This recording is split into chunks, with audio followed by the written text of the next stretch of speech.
Astăzi adevărul nu mai poate fi ascuns. Ce vei afla îți poate schimba următoarele luni. Bună, bună, dragii și dragile mele! Bine ați revenit la o nouă ediție Numerologia Zilei. Astăzi, 8 iulie 2026, o zi de vibrație 25-7, una dintre cele mai profunde combinații numerologice ale anului. Este o energie a revelațiilor, a discernământului, a vindecării mentale și spirituale și a separării adevărului de iluzie. În primul comentariu, ca de obicei, găsiți toate noutățile de pe site, articolele publicate recent, precum și cursurile disponibile atât în limba română cât și în limba engleză. Rămâneți până la final, pentru că astăzi deschidem cartea răspunsurilor și am ales două pachete de cărți oracol cu cronicile Akasha, să vedem ce mesaje avem și de la ele. Moment în care vă invit să vă puneți întrebarea în gând, iar Universul sper că ne va răspunde optimist. Generală a zilei 25-7, cum știm, 25 este un număr karmic al experienței, 2 aduce relațiile, 5 aduce schimbarea, 7 ne aduce adevărul. Parcă Universul ne spune astăzi, privește cu atenție, nu tot ceea ce pare stabil este sănătos și nu tot ceea ce pare haotic este greșit. Este o zi excelentă pentru cercetare, studiu, introspecție, meditație, vindecare energetică, psihologie, hipnoză, regresii, lucru cu strămoșii, șamanism, lucru cu cronicile Akashe, cum altfel. Nu este o zi potrivită pentru conflicte inutile, orgolii, decizii impulsive și investiții făcute din frică. Runele zilei astăzi ne onorează cu prezența Ehvaz, Turisaz și Manaz. Ehvaz arată că schimbarea începe să se miște. Energia care părea blocată capătă din nou direcție. Apar colaborări, oameni potriviți, sincronizări. Universul ne spune, mișcă-te împreună cu fluxul. Turisaz este una dintre cele mai puternice rune de protecție. Astăzi nu toate ușile trebuie deschise, unele persoane pot intenționat să provoace conflicte. Înainte de orice reacție, sfatul runelor și nu numai este oprește-te și observă. Manaz este runa omului. Lecția este despre identitate astăzi, comunitate, cooperare, vindecarea relațiilor. Ego-ul pierde, conștiința câștigă. Trecem la analiza cardurilor oracol. Astăzi a ieșit din Beyond Lemuria Cards Oracle, a ieșit Surrender. Tema zilei este renunță la control. Nu mai încerca să forțezi ceea ce nu este încă pregătit. Energia astfel va curge mult mai ușor. Deci, lăsați controlul.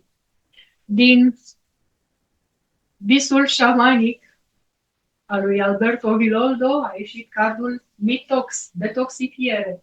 Nu doar o detoxifiere fizică, ci și emoțională, mentală, energetică. Este timpul să elimini fricile, atașamentele și credințele limitative. Din Deep Dive Oracle Card a ieșit Pieces of Truth.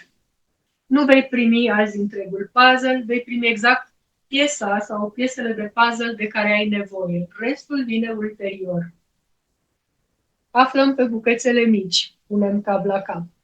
Astăzi, relațiile de cuplu, pentru ele 25-7 aduce sinceritate. Nu mai funcționează jocurile psihologice, manipularea, victimizarea sau tăcerile folosite ca pedeapsă. Cuplurile solide pot avea astăzi conversații extrem de importante.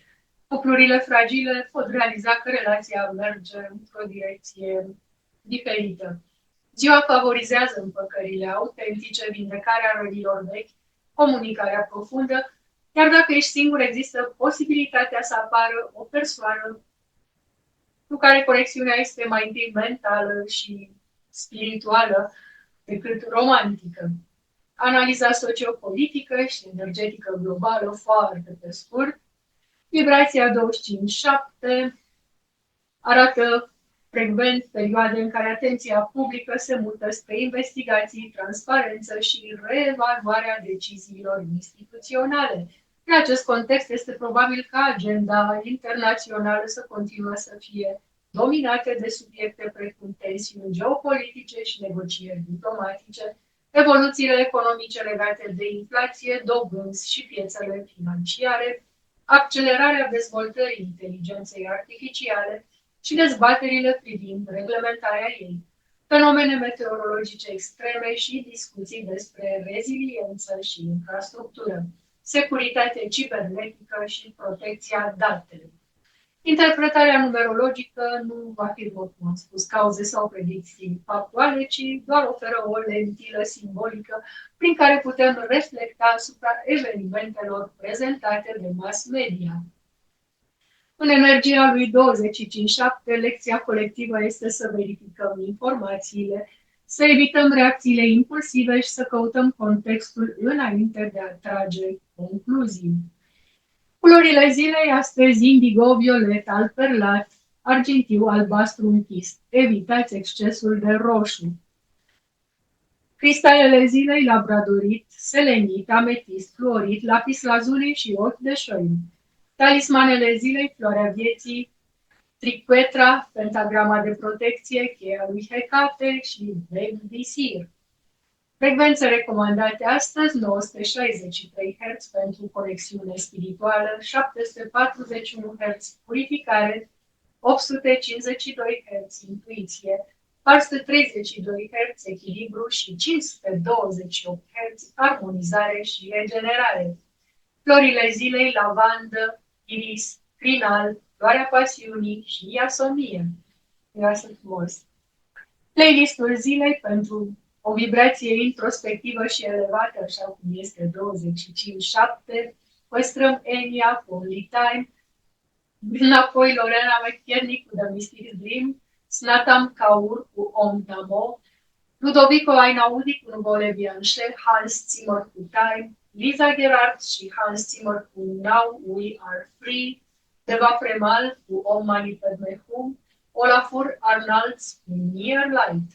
Activități recomandate astăzi: meditație, yoga, qigong, tai chi, mers în natură, not stretching, exerciții de respirație, jurnal spiritual, studiu, terapie, lucru energetic. Sporturile sunt indicate, dar nu foarte competitive.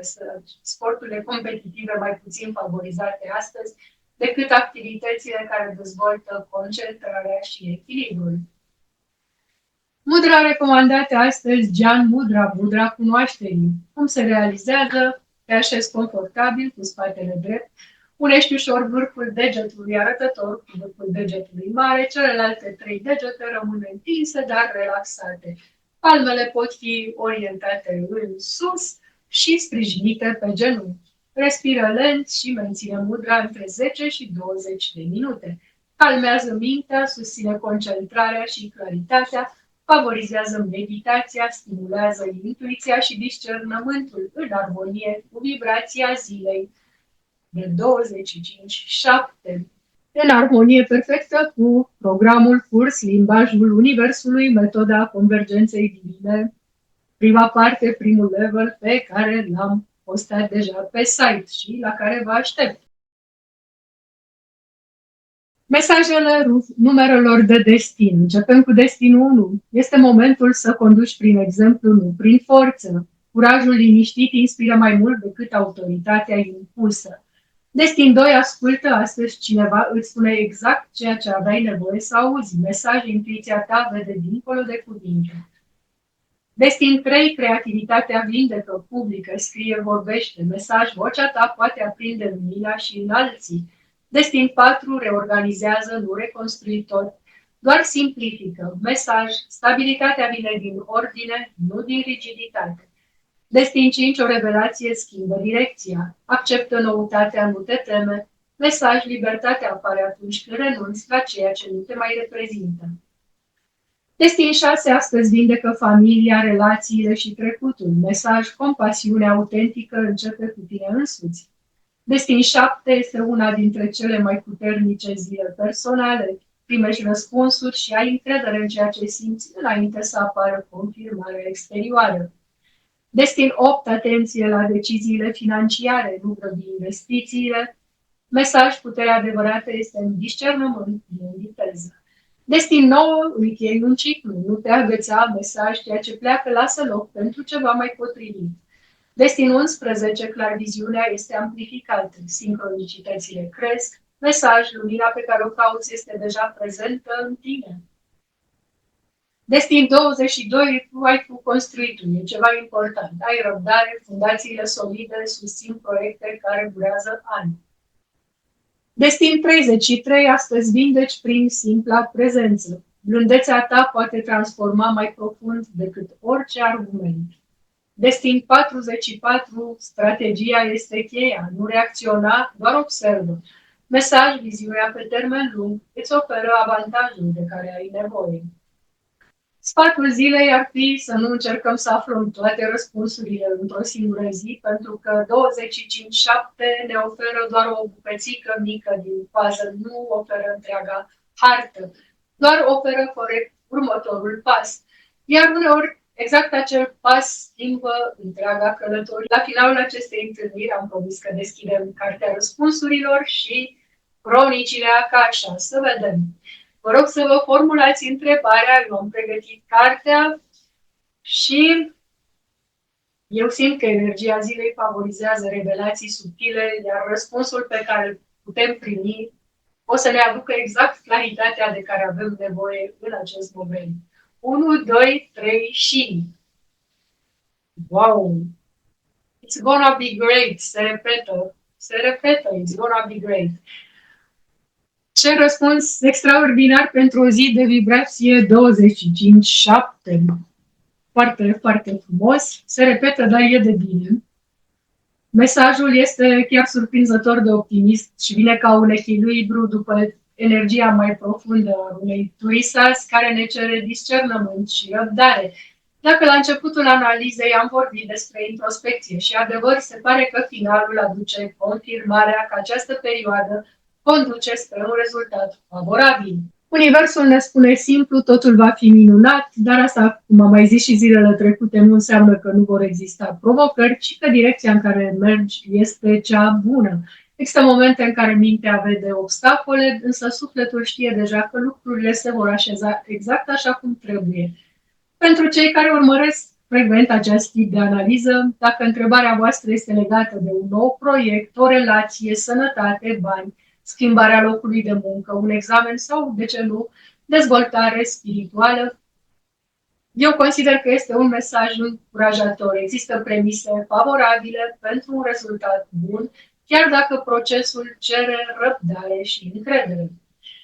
Trecem la Akasha Oracle Cards și să vedem ce răspuns o să ne dea pentru astăzi, ce doresc să ne spună cronicile Akasha pentru această zi minunată de 8 iulie 2026.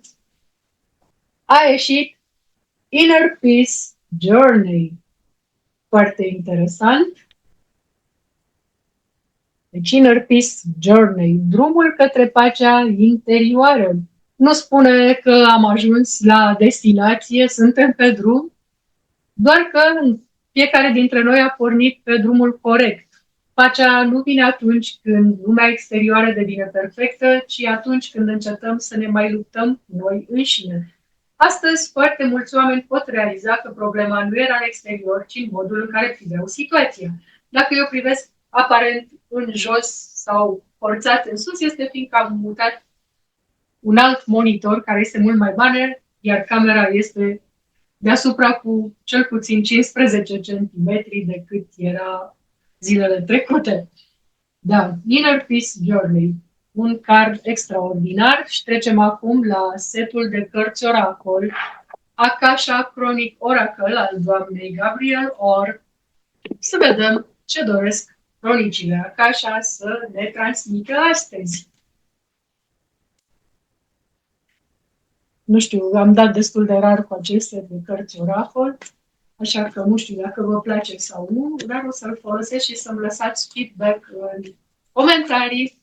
Ce părere aveți sau care este setul vostru de cărți oracol preferat? De unde vreți să tragem? Mai mulți îngerași, mai multe cristale, zânuțe sau orice altceva. Cineva mi-a reproșat de tarot. Am și mai multe seturi de tarot, inclusiv Osho, Zen Tarot și alte nebunii, dar adevărul că nu prea sunt fan, pentru că sunt foarte multe canale bazate strict pe tarot și n-are sens să mai încep și eu. Adică ori venim cu ceva nou, ori stăm acasă. Au sărit 2 carduri. Da? Deci, Dasinere Kind și Gut Genug. Foarte interesant. Cardul cu numărul 2, Dasinere Kind, copilul interior, ne cere atenție. Astăzi pot reveni amintiri din copilărie, emoții vechi, frici aparent fără explicație, dorința de a fi acceptat și nevoia de iubire necondiționată. Universul nu scoate aceste răni la suprafață pentru a produce suferință, ci pentru vindecare. Cum se face vindecarea? Simplu. Metode sunt multe, de la o ședință de hipnoză la o analiză numerologică, triada de aur de activare și de vindecare pentru Chiron. Da? Triada de aur e astronumerologică, analiza, da. Sunt infinite modalități în care să afli ce anume trebuie să vindeci, de unde îți vin fricile, dar nimic nu înlocuiește lucrul cu tine însuți și dorința de a cunoaște. Nu vine nimeni să ia cu mâna nici rana, nici durerea, nici lecția de viață și nici karma. Trebuie să mai faceți și voi câte ceva. Astăzi Universul te întreabă de ce are copilul tău interior nevoie astăzi. Poate de joacă, poate de odihnă, poate doar de câteva cuvinte pe care nu le-a auzit niciodată. Gut genug, ești suficient, ești iubit, sunt aici pentru tine. Probabil de asta au sărit împreună. Gut genug, suficient de bun, este probabil unul dintre cele mai importante mesaje ale zilei. Foarte mulți oameni trăiesc cu impresia că nu sunt suficient de buni, nu sunt suficient de pregătiți sau nu sunt suficient de spirituali, nu au suficienți bani sau nu au suficientă experiență. Dar cardul ne spune exact opusul. Ești suficient de bun ca să faci următorul pas, nu trebuie să devii perfect înainte de a începe ceva. Perfecțiunea este una dintre cele mai subtile forme prin care frica ne ține pe loc. Acum, dacă luăm legate toate mesajele minunate ale zilei, este impresionant cum toate extragerile se completează. Echvaz, mergi înainte, turisaz, alege cu discernământ, manaz, regăsește-te pe tine însuți. Surrender ne spune, renunță la control. Mitox, eliberează ceea ce te împovărează. Pleci la drum fără bagaje. Pieces of Truth ne spune, primește exact adevărul de care ai nevoie acum. Vezi exact cât trebuie. Inner Peace Journey spune, pacea este o călătorie interioară. Dasinere Kind, vindecă partea din tine care încă așteaptă iubire. Gut genug ne spune că ești deja suficient, meriți să fii iubit și meriți să faci pasul. Iar cartea răspunsurilor încheie magnific. It's gonna be great. Mai mult de atât ce să ne dorim. Dacă astăzi ai simțit că ai nevoie de un semn, poate acesta a fost semnul pe care îl așteptai. Vibrația zilei 25/7 ne invită să renunțăm la îndoială, să ne ascultăm sufletul și să avem încredere în proces. Suntem suficient de buni. Nu trebuie să vedem întregul drum ca să facem următorul pas, să ne vindecăm copilul interior și să ne oferim permisiunea de a fi suficienți, exact așa cum suntem în acest moment, și să lăsăm ca pacea să devină noul nostru punct de plecare. Iar dacă ai pus o întrebare azi, Universul, practic, ți-a răspuns cu un zâmbet. It's gonna be great. Uneori, acesta este cel mai puternic mesaj pe care îl putem primi. O zi frumoasă în continuare, vă aștept și mâine la o nouă ediție Numerologia Zilei.